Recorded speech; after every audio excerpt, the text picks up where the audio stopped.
भारत के हजारों विकसित गुरुकुलों में से एक था नालंदा, जहां 1500 आचार्य, 10,000 विद्यार्थी और 90 लाख ग्रंथ थे। ऐसी भव्यता नालंदा की, लेकिन नजर लग गई विधर्मियों की। तुर्कों का आक्रमण हुआ, नष्ट कर दी गई नालंदा, जहां छात्र आचार्य को मौत के घाट उतार दिया गया और 90 लाख की उस लाइब्रेरी में आग लगा दी गई। कई महीनों तक आग सुलगती रही इन ग्रंथों में।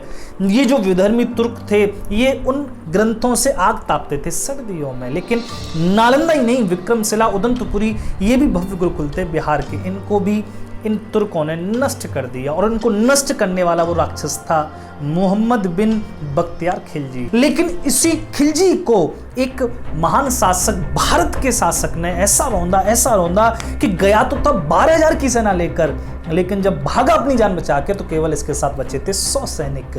तो मैं अब इस वीडियो में उसी राजा के बारे में बात करने जा रहा हूं, उसी युद्ध के बारे में बात करने जा रहा हूं जिसको इतिहास में नहीं पढ़ाया जाता। वो शासक इतिहास से खो गया, उसका नाम भी हम शायद जानते हो।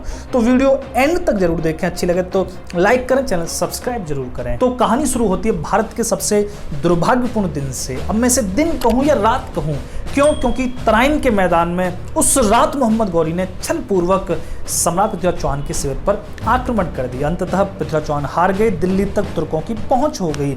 अगले युद्ध में चंदावर के राजा जयचंद हार जाते हैं और वाराणसी तक यहां तुर्कों का साम्राज्य फैल जाता है। कुतुबुद्दीन ऐबक, जो सेनापति था मोहम्मद गौरी का, वाराणसी पर आक्रमण करता है, काशी विश्वनाथ मंदिर को तोड़ता है। इसी कुतुबुद्दीन ऐबक के साथ इसका सिपह सालार था मोहम्मद बिन बख्तियार खिलजी। खिलजी को यहाँ से पूर्वी बिहार की तरफ कुतुबुद्दीन ऐबक भेज देता है। खिलजी यहाँ सेना लेकर पहुंचता है नालंदा के समीप। यहाँ पर एक किंवदंती आती है कि खिलजी बीमार पड़ गया। अब बीमार ऐसा पड़ा कि उसके जो मुस्लिम हकीम थे उसको ठीक नहीं कर पा रहे थे, मरणासन्न हो रहा था।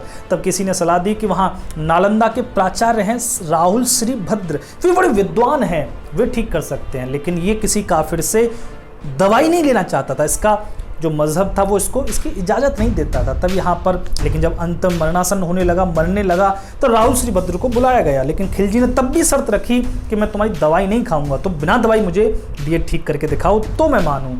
यहाँ पर राहुल श्री भद्र मुस्कुरा जाते हैं। अगले दिन लौट कर आते हैं और उनके हाथ में क्या था? उनके हाथ में कुरान थी। कुरान इसको दी कि इस कुरान को रोज नित्य प्रति इसका एक एक पेज पढ़ो।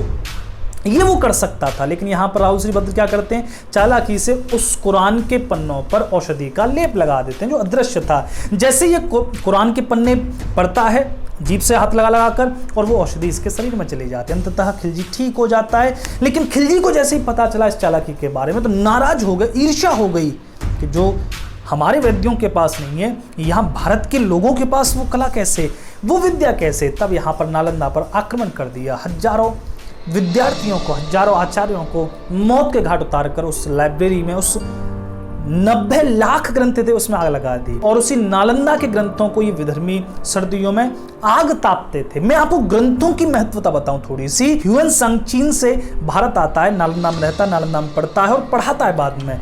लेकिन जब वो चीन लौटता है, अपने देश को लौटता है, तो 15 विद्यार्थी उसके साथ जाते हैं और वो नालंदा से 600 ग्रंथ लेकर चीन लौट रहा होता। 600 ग्रंथ थे उसके पास।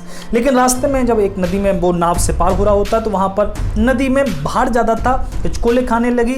थोड़ा सा वहां पर नदी पूर्व पर थी तो नदी में नाव डूबने लगी। अब या तो वो उन 600 ग्रंथों को फेंक दे तो वे सभी बच सकते हैं, लेकिन जैसे ही वो उन ग्रंथों को देखता है, फिर विद्यार्थियों की ओर देखता है, वहां पर उसका एक एक शिष्य एक एक करके नदी में छलांग लगाकर डूब जाता। लेकिन ग्रंथों को नहीं डूबने दिया। 600 ग्रंथ थे मात्र।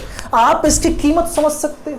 कहाँ 90 लाख ग्रंथों को जलाया गया। हमारे पास कितना अद्भुत ज्ञान रहा होगा जिसकी हम कल्पना नहीं कर सकते। खिलजी अब आगे चलता है। विक्रमशिला और उदंतपुरी, जो नालंदा की तरह भव्य गुरुकुल थे, उनको भी ये जलाकर राख कर देता है। अब यहाँ से खिलजी निकलता है बंगाल की ओर 1203 में।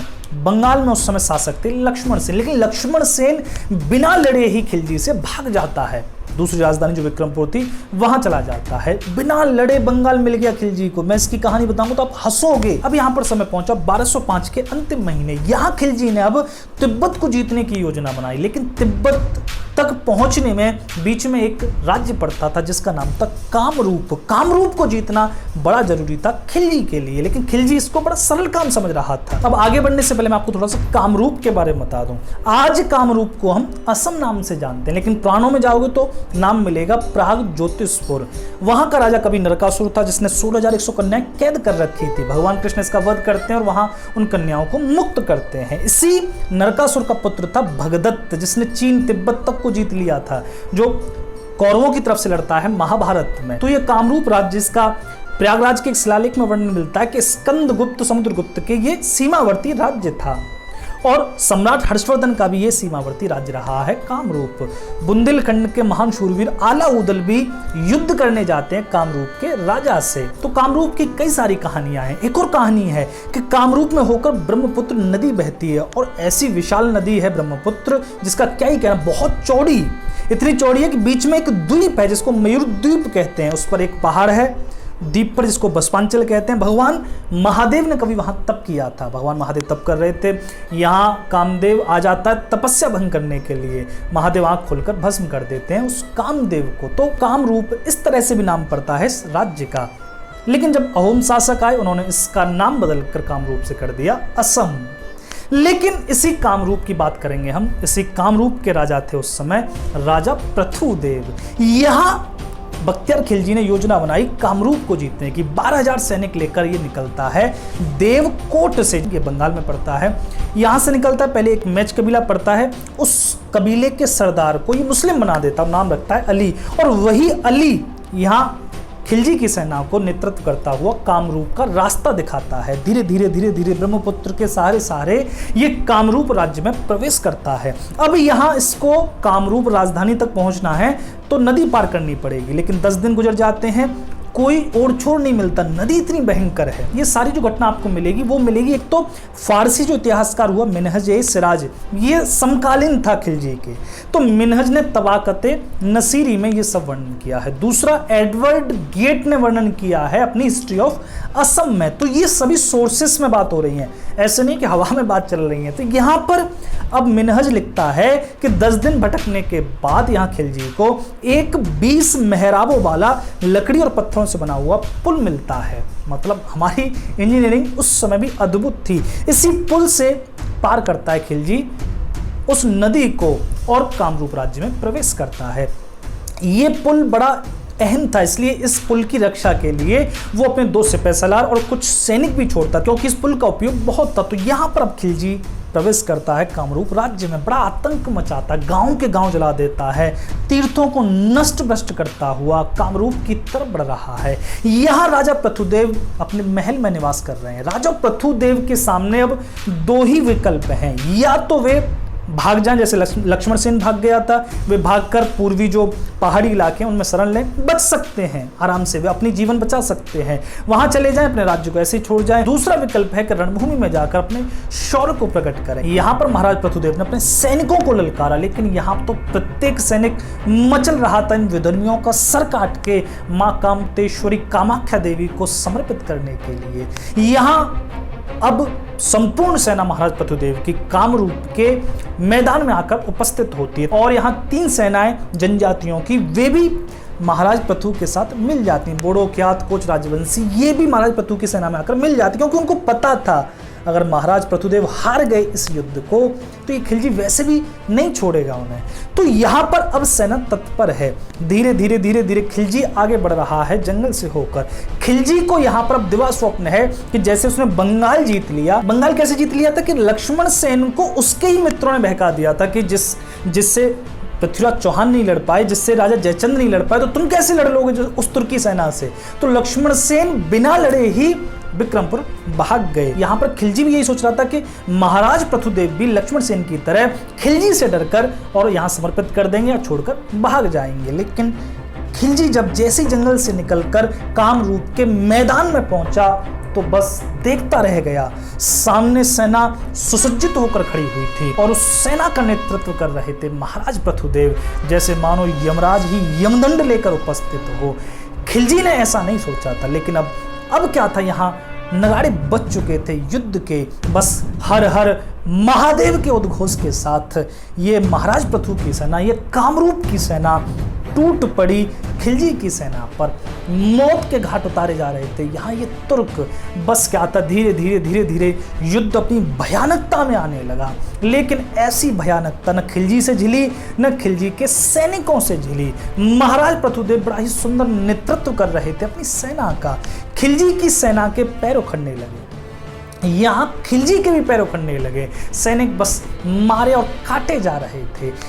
जो तीर्थों को नष्ट भ्रष्ट किया था, जो गांव को जलाकर राख किया था, उस सब का प्रतिशोध महाराज पृथुदेव ने खिलजी की सेना को काट कर लिया। लेकिन यहाँ अब ये खिलजी अपनी कुछ बचे सैनिकों को लेकर भागने लगा जंगल में। लेकिन जंगल में बोडो और क्यात जो जनजातियां थी वो अपने विष बुझे तीर लेकर स्वागत करने को तत्पर थी।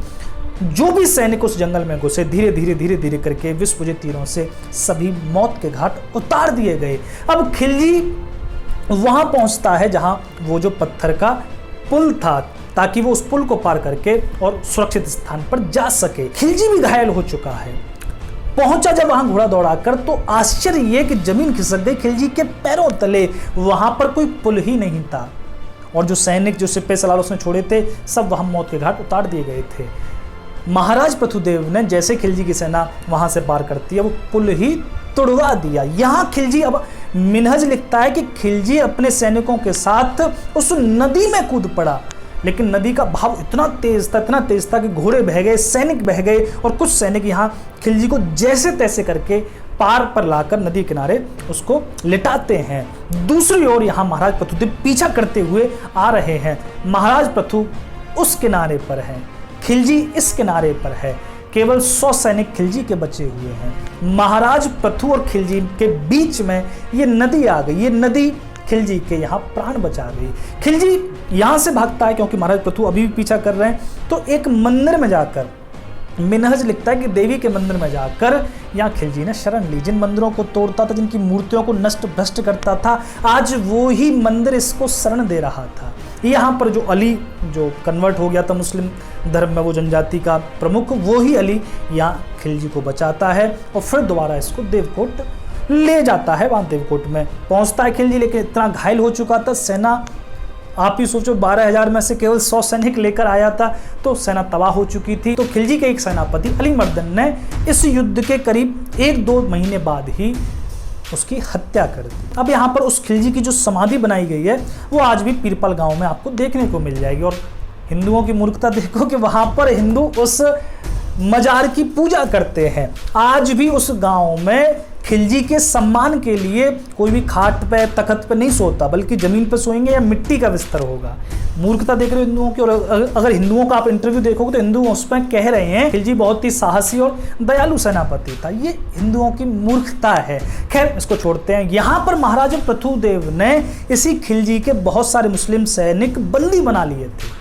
अब हमारे राजाओं की, हिंदू राजाओं की जो सबसे बड़ी कमी रही है कि हम दया बहुत जल्दी करते हैं। या मुस्लिम सैनिकों ने चरणों में गिरकर क्षमा मांगी, याचना की, नहीं प्राणदान की, तो महाराज पृथुदेव ने सभी मुस्लिमों को वहां प्राणदान दे दिया। और सिर्फ प्राणदान ही नहीं दिया, उनको वहीं असम में बसा लिया। आप इतिहासकारों को पढ़ो तो बताते हैं कि यही वो युद्ध था जिसके बाद मुस्लिम असम में हार कर भी बस गए। मुसलमानों का पहला यहां असम में ऐसे पहुंचना होता। लेकिन जो भी हो, महाराज पृथुदेव एक प्रतापी शासक थे, एक निर्भीक शासक थे, अपने राष्ट्र के लिए जी जान लड़ाने वाले थे। उनका नाम अगर इतिहास की किताबों में नहीं है तो इस पर हमें शर्म करनी चाहिए और एक बार सोचना चाहिए कि ऐसे राजा का नाम हम क्यों नहीं बताते अपनी पीढ़ी को, जिसने खिलजी जैसे राक्षस को मरणासन्न कर दिया। अब यहाँ पर आपकी भी एक जिम्मेदारी ये बनती है कि आप इस वीडियो को शेयर जरूर करें ताकि ये जानकारी और भी युवाओं तक पहुँच सके। मैं आगे ऐसे ही इतिहास की गाथाएं शॉर्ट फॉर्म में आपके सामने लाता रहूंगा। बहुत बहुत धन्यवाद आप सभी का यहाँ तक इस वीडियो को सुनने के लिए। जय श्री राम, हर हर महादेव।